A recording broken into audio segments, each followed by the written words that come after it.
खबरों का पंचनामा में आपका स्वागत है। मैं हूं आपके साथ अंशिका। हम लेकर आए हैं आपके लिए देश दुनिया की 5 बड़ी खबरें, जिनके विश्लेषण के लिए मेरे साथ स्टूडियो में मौजूद हैं कैपिटल टीवी के न्यूज एडिटर राजीव कुमार। राजीव जी, बहुत बहुत स्वागत है। धन्यवाद। सबसे पहले नजर डालते हैं हेडलाइंस पर। महाराष्ट्र की महाविकास आघाड़ी सरकार में लेटर वॉर जारी। कांग्रेस ने शिवसेना एनसीपी पर महाराष्ट्र में पार्टी का वजूद खत्म करने के लगाए आरोप। ममता बनर्जी ने नंदीग्राम की रैली की रद्द। शुभेंदु अधिकारी ने कसा तंज, कहा कहां गायब हो गई दीदी। बिहार में जदयू को लेकर राजद का बड़ा दावा। नीतीश कुमार के 17 विधायक उनके संपर्क में। गिर सकती है बिहार की एनडीए सरकार। पीडीपी नेता ने हिजबुल मुजाहिदीन को दिए थे 10 लाख रुपए। निलंबित डीसीपी ने टिफिन में रखकर कमांडर तक पहुंचाए। एनआईए ने किया खुलासा। चीन पाकिस्तान को केंद्रीय मंत्री राजनाथ सिंह की दो टोक, कहा भारत शांति का पुजारी, लेकिन अगर कोई छेड़ेगा तो हम उसे छोड़ेंगे नहीं।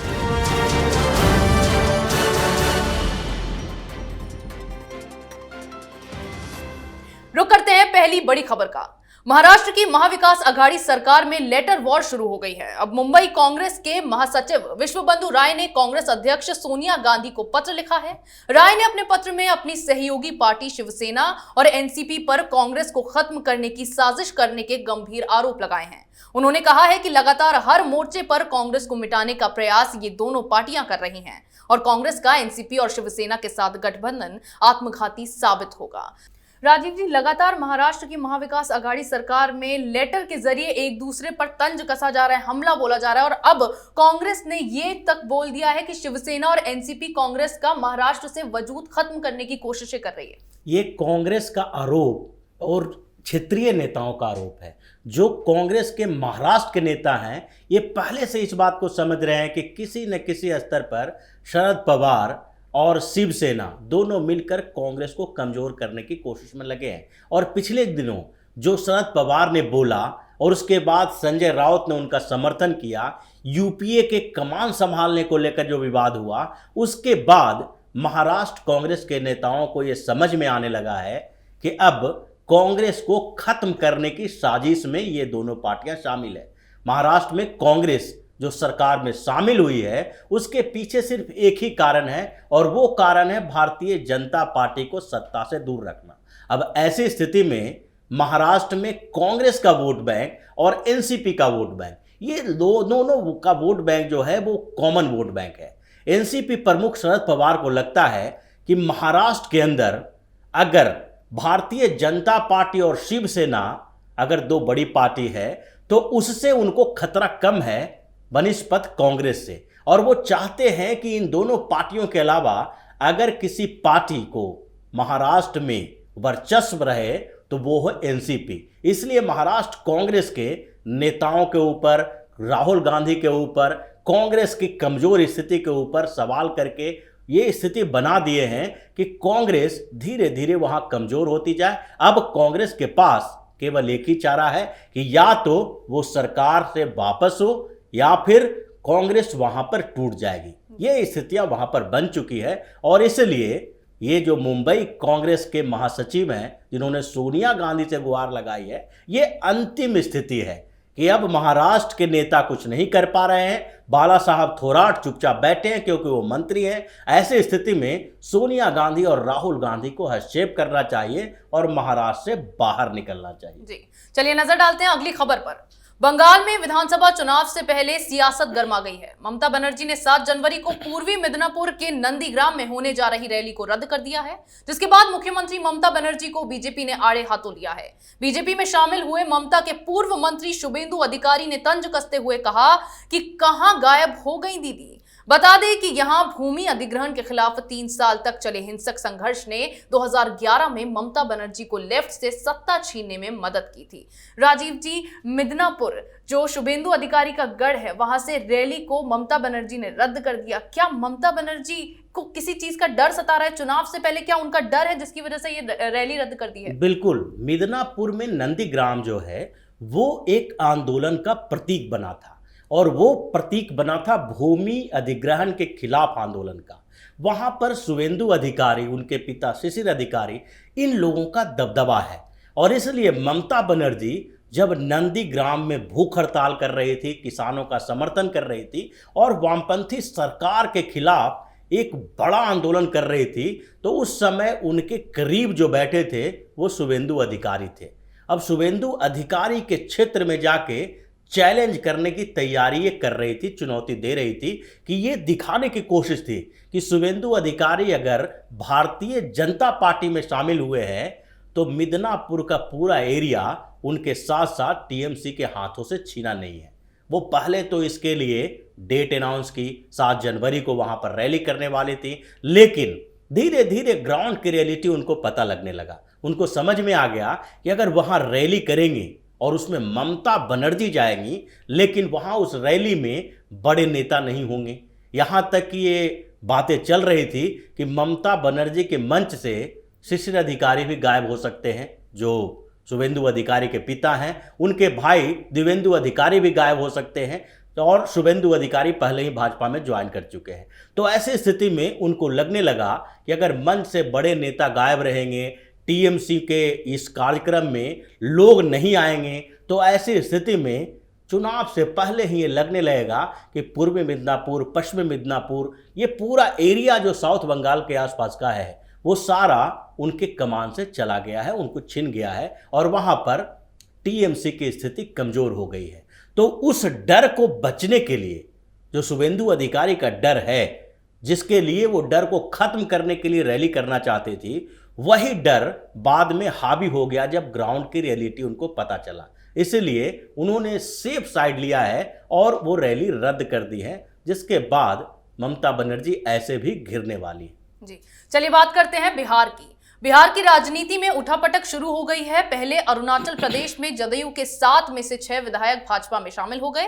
अब बिहार में राजद मुख्यमंत्री नीतीश कुमार के पार्टी जदयू को लेकर बड़ा दावा किया है। राजद का कहना है कि जदयू के 17 विधायक उनकी पार्टी के संपर्क में हैं, जिससे बिहार की एनडीए सरकार गिर सकती है। राजीव जी, आखिर ये राजद की तरफ से जो दावा किया जा रहा है, कितनी सच्चाई है इस दावे में? बेसिकली राजद को खुद डर लग रहा है इस बात का कि पार्टी टूट जाएगी। ये दावा जिन्होंने किया है वो श्याम रजक पहले जदयू में थे।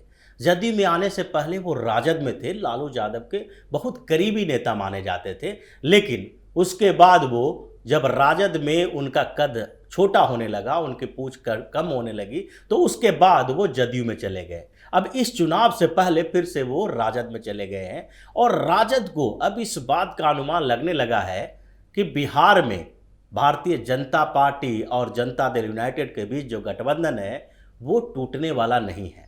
लेकिन अंदर से उनको ये भी डर है कि राष्ट्रीय जनता दल के कई नेता चुनाव से पहले जदयू या भाजपा में शामिल हो चुके थे और अब जब चुनाव परिणाम आ गया, राष्ट्रीय जनता दल को सीटें मिली, 75 सीटें मिली और बड़ी पार्टी बन के उभरी, लेकिन फिर भी अभी उनको इस बात का डर है कि उनके कई नेता फिर से जदयू में जाने की तैयारी कर रहे हैं, क्योंकि अब उनको लगने लगा है कि 5 साल तक इंतजार करना पड़ेगा भारतीय जनता पार्टी और जदयू के बीच के इस गठबंधन को तोड़ के सरकार गिराने के लिए। अब राजद के नेता इस घबराहट को दूर करने के लिए जदयू के विधायकों के संपर्क में आने की बात कर रहे हैं, जबकि जदयू के विधायक अगर टूटेंगे भी तो वो राजद के साथ नहीं जाएंगे, वो भारतीय जनता पार्टी के साथ जा सकते हैं। और जनता दल यूनाइटेड के नेता जो अभी नीतीश कुमार इस बात को जानते हैं कि एक बार वो राजद के साथ जाकर सरकार बनाकर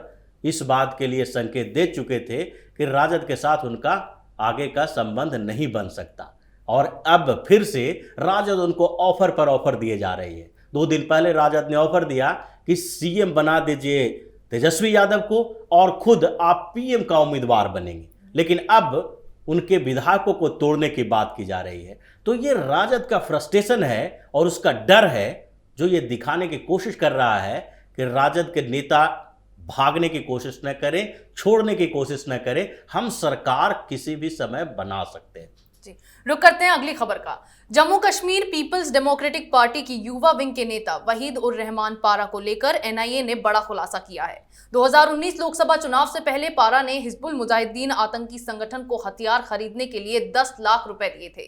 साथ ही एक शर्त भी रखी थी कि उनकी पार्टी के किसी नेता पर हमला नहीं किया जाएगा। पिछले महीने ही केंद्रीय जांच एजेंसी ने पारा को गिरफ्तार किया था। ये वही मामला है जिसके तार डीएसपी देविंदर सिंह से जुड़े हैं। राजीव जी, अब पीडीपी के लिए एक नई मुश्किल खड़ी हो गई है। हाँ बिल्कुल, अब पीडीपी की अगर बात करें, महबूबा मुफ्ती की बात करें, तो जम्मू कश्मीर की पॉलिटिक्स में उनकी एंट्री और उस पार्टी का वर्चस्व जो बढ़ा था, कहीं न कहीं जम्मू कश्मीर के आतंकवाद से उनका कनेक्शन को लेकर था। जब उनके पिता मुफ्ती मोहम्मद सईद गृह मंत्री हुआ करते थे, उस समय भी आतंकवादियों के साथ गठबंधन की बात उठी थी। उनकी एक बहन का जब अपहरण हुआ तो उसमें जिन आतंकवादियों को रिहा किया गया था, उसके लिए भी एक कॉन्स्पिरेसी थ्योरी थी। ये बताया जा रहा था कि पीडीपी किसी न किसी तरह से आतंकवादियों के साथ साठगांठ करके ही जम्मू कश्मीर में अपने वजूद को बढ़ाना चाहती है। नेशनल कॉन्फ्रेंस और पीडीपी दोनों की स्थिति अभी भी देखें। जिस समय से जम्मू कश्मीर में आर्टिकल 370 को कमज़ोर किया गया है, विशेष राज्य का दर्जा खत्म किया गया, वहाँ ये लोग परेशान हैं, क्योंकि अब्दुल्ला और मुफ्ती परिवार दोनों को लगता है कि जम्मू कश्मीर में अब बदलाव के बयार बह रहे हैं और ऐसी स्थिति में उन्हें अपने वजूद को बचाए रखने के लिए विकास नहीं बल्कि वहाँ के भावनाओं को जगाना पड़ेगा, धार्मिक भावनाओं को जगाना पड़ेगा, वहाँ के लोगों के शोषण को आधार बना के आगे बढ़ना पड़ेगा। तो ऐसी स्थिति में उन्होंने पहले चुनाव के बहिष्कार की बात की, लेकिन जब डीडीसी के चुनाव की घोषणा की गई तो उसके बाद वो बैकफुट पर आ गए। उनके बाद इन लोगों ने गुपकार डिक्लेरेशन के साथ साथ गुपकार गठबंधन भी बनाया और सारे इन लोगों का मानना था कि किसी भी स्तर पर अगर डीडीसी के चुनाव में वो पार्टिसिपेट नहीं करते हैं तो भारतीय जनता पार्टी को इसका फायदा मिलेगा, और इसलिए इन लोगों ने गठबंधन भी बनाया था। तो पीडीपी का आतंकवाद के साथ पहले से भी कनेक्शन था, और इस बीच जिस तरह से पाकिस्तान के सपोर्ट में मुफ्ती ने बोला, उसके बाद महबूबा ने कई बार चीन और पाकिस्तान के समर्थन की बात की जम्मू कश्मीर में फिर से विशेषाधिकार और विशेष राज्य का दर्जा दिलाने के लिए, तो वो स्थितियां अभी भी अब धीरे धीरे खुल रही है। एनआईए के खुलासे ने इस बात को बताया है कि पीडीपी के कई नेता भी आतंकवादियों से जो साठगांठ है, उनके साथ जो उनका संबंध है, उसको लेकर अब धीरे धीरे पर्दा उठेगा और पीडीपी में फिर से एक बार परेशानियां बढ़ने वाली है। रुक करते हैं अगली खबर की ओर। भारत और चीनी सेना के बीच एलएसी पर गतिरोध लगातार जारी है। केंद्रीय मंत्री राजनाथ सिंह ने चीन पाकिस्तान को लेकर बड़ा बयान जारी किया है। राजनाथ सिंह ने कहा है कि एलएसी पर गतिरोध को हल करने के लिए चीन के साथ कूटनीतिक और सैन्य स्तर की वार्ता से कोई सार्थक समाधान नहीं निकला है। साथ ही चीन पाकिस्तान को कड़े शब्दों में चेतावनी देते हुए उन्होंने कहा कि बॉर्डर पर जो हमें छेड़ेगा हम उसे छोड़ेंगे नहीं। राजीव जी, जैसा कि हमने देखा है बार बार चीन को हम चेतावनी देते आए हैं, लेकिन फिर भी चीन अपनी हरकतों से बाज नहीं आया। अब भारत की तरफ से क्या स्ट्रैटेजी चीन को लेकर और पाकिस्तान को लेकर तैयार की गई है? भारत के तरफ से चीन और पाकिस्तान को लेकर स्ट्रेटजी पहले से ही तैयार की जा चुकी है और वो रणनीति पर भारत काम कर रही है। भारत सरकार जो पहले से ही चीन और पाकिस्तान दोनों को अलग थलग करने की रणनीति पर काम कर रही थी, वो अब सामने भी दिख रहा है। अगर आप बात करें तो चीन को हमने समुद्र में घेरा, पड़ोसी देशों में घेरा, उसके साथ साथ चीन अब अलग अलग मोर्चों पर विफल होता जा रहा है। साउथ चाइना सी हो या फिर ईस्ट चाइना सी हो, हर जगह पर चीन के खिलाफ गठबंधन बने हैं। ताइवान भारत और अमेरिका के साथ खड़ा है। जापान, ऑस्ट्रेलिया भारत अमेरिका के गुट में आ चुका है। क्वाड के जो पहले से ही चल रहा था 4 देशों का गठबंधन, इसने सैन्य अभ्यास किया, स्ट्रेटेजिकली चारों देशों का गठबंधन बना। इससे भी चीन बिल्कुल अलग थलग पड़ा। यहाँ तक कि चीन के कई पड़ोसी देश, वियतनाम भी भारत के साथ सैन्य अभ्यास कर रहा है और साथ साथ उसके आसपास के एरिया में जो भारत के खिलाफ चीन पहले से षड्यंत्र कर रहा था, कॉन्स्पिरेसी कर रहा था, उसमें वो विफल होता दिख रहा है। क्योंकि चीन ने पहले श्रीलंका को अपने साथ लाने की कोशिश की, लेकिन अब श्रीलंका भी चीन के चंगुल से निकल चुका है और भारत के साथ खड़ा है। नेपाल पर दबाव डालकर किसी तरह से वहाँ कम्युनिस्ट शासन को अपने साथ मिलाने की कोशिश की। अब नेपाल भी उनसे अलग हो चुका है और केपी शर्मा ओली ने जो चीन को गच्चा दिया है, उसके बाद चीन वहाँ पर बार बार प्रतिनिधिमंडल भेज रहा है। फिर भी नेपाल में भारत का इंतजार हो रहा है कि भारत वहाँ पर क्या चाहता है। उसके अलावा आसपास के सारे देशों को देख लें तो नेपाल हो या श्रीलंका हो या भूटान हो, म्यांमार हो, हर जगह पर चीन और भारत के बीच जो चल रहा था विवाद, उसमें भारत के पक्ष में ही सारा जा रहा है।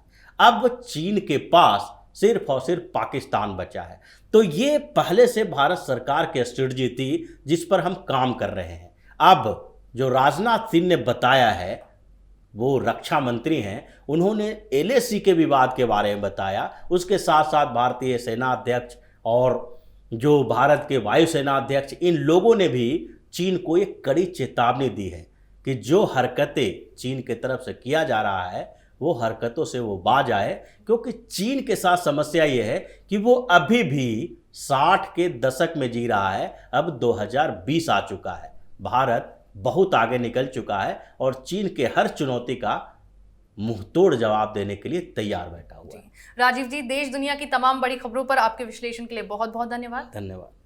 खबरों का पंचनामा में आज इतना ही। अगर आपको हमारा ये वीडियो पसंद आया हो तो इसे लाइक करें, शेयर करें, कमेंट करें, साथ ही हमारे चैनल को सब्सक्राइब करें।